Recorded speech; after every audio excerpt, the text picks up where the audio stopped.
Hey, I'm Holly, 24, female. So my revenge story is about my dear mother-in-law, Hannah. Oh, where do I even begin? From the moment I laid eyes on her, I knew there was something off about her. You know the saying, first impressions last. Well, my first impression of her wasn't the best. Hannah was one of those people who never seemed to outgrow their childish ways. It was like she was stuck in a perpetual state of immaturity. From her attention-seeking antics to her constant need for validation, she had an uncanny ability to turn any situation into the Hannah show. And let me tell you, even on my wedding day, she managed to steal the spotlight. Imagine this. It's the most important day of my life, and I'm walking down the aisle, feeling like a vision in white. All eyes are on me, as they should be. But who do you think tries to upstage me? None other than Hannah herself. She couldn't resist the urge to do a little twirl and show off her new dress, as if she were the bride instead of me. The nerve. Now, you might be thinking, Holly, are you sure you're not overreacting? But let me assure you, friend, I am not. You see, Hannah had this uncanny ability to switch gears and put on a facade whenever she was around people she wanted to impress. She knew how to charm the pants off anyone who she considered important or influential. But when it came to me, her daughter-in-law, she had no qualms about revealing her true colors. She made it abundantly clear that she had no respect for me or my role in her son's life. And one of her favorite ways to undermine me was by taking credit for things I had done. Oh, the audacity.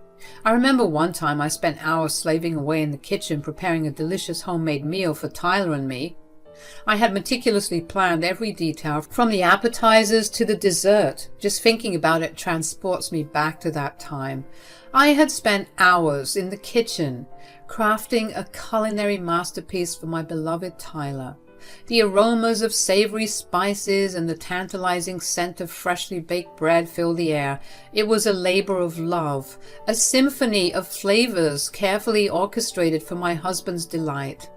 But just as I was about to put the finishing touches on the meal, there she was, Hannah, my dear mother-in-law, making her grand entrance. She sauntered into the kitchen with a coy smile, offering her assistance. Now, call me foolish, but I thought perhaps this could be a chance for us to bond, to find some common ground amidst the strained relationship we had. Reluctantly, I accepted her offer, assigning her the simple task of bringing the dishes to the table. Little did I know that this would be the catalyst for a clash of egos and an eruption of drama. Tyler arrived home and saw the dining table filled to the brim with all of his favorite dishes. He sat down and eagerly awaited the feast, and that's when Hannah said, "I hope you enjoy the meal I prepared for you." Yep, you heard that right. Hannah shamelessly proclaimed that she had prepared every single dish. My heart skipped a beat, and I couldn't help but speak up in defense of my hard work. I mean, how could she? Now, I'll admit the way that I reacted wasn't doing me any favors, because my irritation definitely shone through, and I sounded like a spoiled brat, no doubt. "No, Tyler, I made all of this. She didn't do anything." Both Hannah and Tyler gave me a bewildered look, and Hannah, always the manipulator, seized the opportunity and interjected with a sly smirk on her face. "Wow, Holly, you would actually lie to your husband like this?" "It's okay, Tyler. Let her take the glory. I don't mind. I just did this because I love you." I was taken aback by her audacity. In fear of further making myself look like a spoiled brat, I bit my tongue, refusing to play her game. After the dinner, I tried to explain everything to my husband to shed light on the truth. But Tyler, blinded by his mother's manipulations, accused me of selfishness. He accused me of lying, dismissing my words as mere attempts to steal the limelight. An argument ensued, fueled by hurt feelings and a deep sense of betrayal. I pleaded with Tyler to see through Hannah's facade, to recognize the lengths she would go to undermine our relationship, but he was resolute, unwilling to acknowledge the truth that lay right before his eyes. It was a painful moment for my friends to be questioned by the person I loved most, but I knew then that I couldn't force him to see what he didn't want to see. Sometimes the truth can be a bitter pill to swallow, and in that moment Tyler chose to turn a blind eye to his mother's deceit. So I swallowed my pride and decided to let him believe what he wanted to believe. I retreated, wounded but determined to protect myself from further heartache. It was at that moment that I realized that if I were to put this cow in her place, it had to be my hand and my hand only. Not only that, but I had to play her game. That was the only way people like her would learn. Allow me to unfold the events of one fateful Friday evening. Hannah, accompanied by her colleagues Gladys and Pauline, returned home from work, seemingly in high spirits. They walked in with light-hearted banter as they settled into the cozy comforts of our living room. What do the young people say? Thank God it's Friday. Absolutely. I could use a cup of joe right about now. Count me in. Your home is so cozy, Hannah. Yes, thanks once again for inviting us over. Of course, ladies, we deserve to unwind after the hectic week we had. I was in the living room at the time, so it didn't take long for them to acknowledge my presence. Oh my goodness, is this the famous Holly? Hello, nice to meet you. Oh, Hannah, she's simply darling. Why didn't you introduce us to her sooner? She's gorgeous. Why, thank you. You two look lovely. Why don't you join us for coffee? Oh, that won't be necessary, dear. We wouldn't want to disturb you. Nonsense. Please join us. We won't take up too much of your time. These women were absolutely lovely. How they hung out with a witch as evil as Hannah, I'll never know. Actually, I'm not too busy right now. I'd love to join you all for coffee. Pauline and Gladys were smitten, but Hannah was grinding her teeth, trying to maintain her composure and not expose her irritation. As we settled into the dining room, the pleasant chatter began to fill the air. Gladys and Pauline shared anecdotes from their day, while Hannah skillfully guided the conversation, always ensuring she remained at the center of attention. Now, Gladys and Pauline, let me tell you, they were a breath of fresh air. Their warmth and genuine camaraderie made it absolutely clear that they were not cut from the same cloth as Hannah. And oh, how I relished this opportunity to showcase my wit and sprinkle a dash of pettiness, all while maintaining an impeccable facade. So, Holly, Hannah tells us you're quite the cook. Is that true? Oh, I enjoy experimenting in the kitchen, but I'm no culinary expert like Hannah here. Oh, I'm sure you're being modest. Hannah has mentioned your skills on several occasions. Has she? Maybe I've mentioned it. I can't particularly recall. Oh, stop it. She's always talking about your cooking.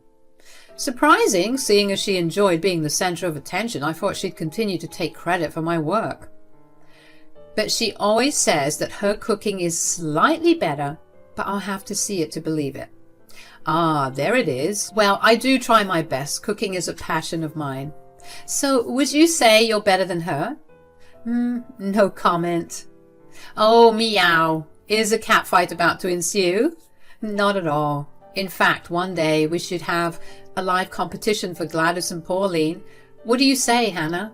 Oh, well, I'm sure they'd be bored with the whole thing, don't you think? I don't think so. I want to see that. Yes. Tell you what, we'll hold that competition some other time. As the coffee flowed and the laughter grew, I couldn't resist the temptation to playfully needle Hannah, knowing full well she had to maintain her composed image in front of her newfound companions. Remember that time, Hannah, when you accidentally mistook salt for sugar? Oh, the look on your face when you took that first bite.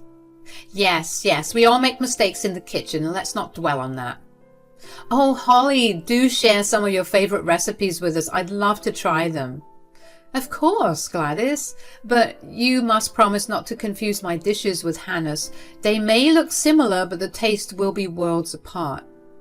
Hannah was sending me daggers, but I reveled in this moment, knowing that she wanted to keep her composure and not spook off her new friends with her true nature. As the evening drew to a close, Hannah couldn't contain her excitement about the following day. You know what, everyone? You've been such great company tonight. How about joining us for dinner tomorrow? I promise it'll be a culinary treat. That sounds marvelous, Hannah. We'd love to. I'm already looking forward to it. Once her friends had left, Hannah confronted me, curiosity and suspicion evident in her eyes. I couldn't help but notice your subtle jabs during our coffee session. What's the meaning behind all that? I have grown tired of enduring your constant belittlement. I have decided to play your game. To give you a taste of your own medicine, let's see if you like how it feels to be treated the same way you treat me. Oh, Holly dear, you underestimate me. Your feeble attempts won't amount to anything. My friends are coming over tomorrow and they're expecting a spectacular meal. Huh. With your cooking skills, good luck. Actually, I won't be needing any luck because you'll be the one making the food. What? You heard me. You make the food. I have some errands I need to run tomorrow. And if I refuse, then I'll make your life a living hell. I'll make sure that Tyler divorces you by the end of the year. I'll slander you and make you look bad like the time you made that meal for him. Don't test me. I'll admit I was a bit fearful, so I complied. But little did she know that I had a plan brewing, a plan that would leave her speechless and questioning her own audacity. The next day arrived. The sun greeted me on that eventful day, painting the sky with hues of gold and pink. As I savored the tranquility of the morning, an unexpected interruption shattered the peace. A sharp knock resonated through my bedroom door, jolting me from my thoughts. I hurriedly made my way to the door, only to find Hannah standing there, a scowl etched across her face. The audacity of her intrusion at such an early hour was almost laughable. Holly, you better get a move on. We have guests coming over at 6 p.m. and I expect you to have the meal prepared by then. Her words dripped with entitlement and arrogance, but I refused to let her tirade ruffle my feathers. Instead, I stood my ground, maintaining a dignified composure. Hannah, do you really expect me to cook for you? You're unbelievable. You said you'd cook for them, and now you want to pass off your labor to me so that you can run your errands? This is your responsibility, not mine. Hannah waved off my words dismissively, a condescending smile tugging at the corners of her lips. Oh, Holly, you just don't understand. You better have everything ready by 5:30 p.m. I will be back in time to greet my friends. Her disregard for my feelings and her expectation that I would cater to her every whim grated on my nerves, but I knew better than to let her see the effect she had on me. Hannah left, and with a calm resolve, I got to work. But not the work you're thinking of, guys. Do you think I cooked for her? Oh, no, no, no. Perhaps I was just tired of Hannah's antics, paired with the fact that she disturbed my precious morning time, but I was feeling particularly malicious that day. I spent the better part of my day in my sweatpants watching movies. With each passing hour, my determination to defy Hannah's demands grew stronger. I reveled in the thought of frustrating her with my disobedience. As the clock struck 4:30 p.m., I took delight in my rebellious act. In a deliberate act of defiance, I placed an order for cheap and subpar food. I knew it would not meet the standards of Hannah's anticipated feast. The greasy bags arrived promptly, filled with lukewarm disappointment. I purposely left the food out, allowing it to cool and lose its luster. My intention was clear. I wanted Hannah and her guests to taste mediocrity on their palates. At around 5:30 p.m., I half-heartedly rearranged the lackluster food on the serving platters. I aimed to create an illusion of grandeur, masking the truth beneath a veil of presentation. Edible food paint lent an appearance of sophistication, concealing the unappetizing reality. I couldn't resist curiosity and sampled a morsel, only to recoil in disgust. The taste matched the appearance, nothing short of a culinary catastrophe. Just as I finished my charade, Hannah burst through the kitchen door, clearly returning from her busy day, her presence demanding attention. She glanced at the carefully arranged feast, her eyes gleaming with satisfaction at the sight. But her busy schedule left no room for a taste test. She'd come home late, having only 15 minutes till her friends would arrive. Oh my goodness, I don't have enough time. I need to shower. They'll be here any moment. Holly, set the table when there are 5 minutes left, okay? I need the food to be nice and hot for the guests. As she hurriedly disappeared into the depths of the house, I couldn't help but grin mischievously. Little did she know that her meticulously planned dinner would soon reveal its true colors. The stage was set for a dramatic unveiling, and Hannah would soon come face to face with the consequences of her arrogance. 20 minutes or so went by, and Hannah was finally ready as she descended the staircase. Her guests, Pauline and Gladys, were already seated at the elegantly arranged dinner table. I had taken the liberty of inviting them in when they arrived, eager to witness the unveiling of Hannah's grand deception. With a radiant smile, Hannah approached her friends, her voice dripping with false warmth as she greeted them with a cheerful, "Welcome." Pauline and Gladys couldn't help but comment on the impeccable presentation of the food before them. Their eyes widened in admiration, praising the splendid display I had orchestrated.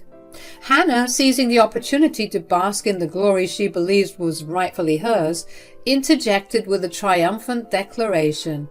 "I spent a grueling 8 hours preparing this feast all by myself. I guess all that work paid off." To Hannah's astonishment, I chose not to discount her claim. Instead, I played my part flawlessly, praising her with unrestrained enthusiasm. "Oh, Hannah, you truly outdid yourself. These dishes are a testament to your culinary genius. I can hardly believe you managed to create such a magnificent feast single-handedly. You deserve all the credit and praise." As I spoke, my heart danced with glee. Pauline and Gladys were increasingly excited, and Hannah brushed off her confusion when she noticed that her friends were eager to dig in. Hannah didn't know that my words were drenched in sweet irony. A subtle jab aimed at Hannah's inflated ego, and behind my facade of admiration, I revelled in the knowledge that the charade she had created was about to crumble under the weight of its own falsehoods.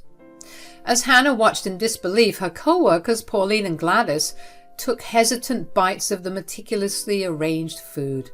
However, their expressions of anticipation quickly turned to disgust as they both spat out the morsels they had sampled. A wave of confusion washed over Hannah as she witnessed their reaction, unable to comprehend the unexpected turn of events. Driven by a mix of curiosity and dread, Hannah reluctantly took a bite herself, only to have her taste buds assaulted by a repulsive combination of flavors. The truth became undeniable. The food, meticulously disguised to look exquisite, was anything but. The bitterness of her own deception lingered on her tongue, mirroring the deceit she had woven throughout this entire charade. She tried to hide her retching, but I caught it. Pauline and Gladys, visibly upset, demanded answers. Their voices quivered with a mix of disappointment and anger. "What on earth is this? It tastes awful. I can't even describe how terrible this is." "What happened?" I don't understand. It tasted fine when I prepared it. Maybe something went wrong." She sent daggers my way, and I tried to contain my laughter. Pauline, her disappointment evident, shook her head in disbelief. "Hannah, this isn't just a simple mistake. This food is stale, old, and absolutely greasy." Gladys, her disappointment turning into anger, joined in. "I thought you invited us for a treat, Hannah. But this is beyond disappointing. It's inedible. It's damn near rancid." Hannah, feeling the weight of her deceit, desperately clung to her defense. "I swear I tried my best. Maybe something went wrong with the ingredients or the recipe." "Hannah, we trusted you when you said you knew how to cook. We believed that you would prepare something delicious for us. But this is something else. I'm so sorry, but I don't think I can continue eating this." As Hannah struggled to find words to salvage her reputation, her excuses faltered in the face of the undeniable truth. The silence that followed spoke volumes, signaling the rapture in their once amicable relationship.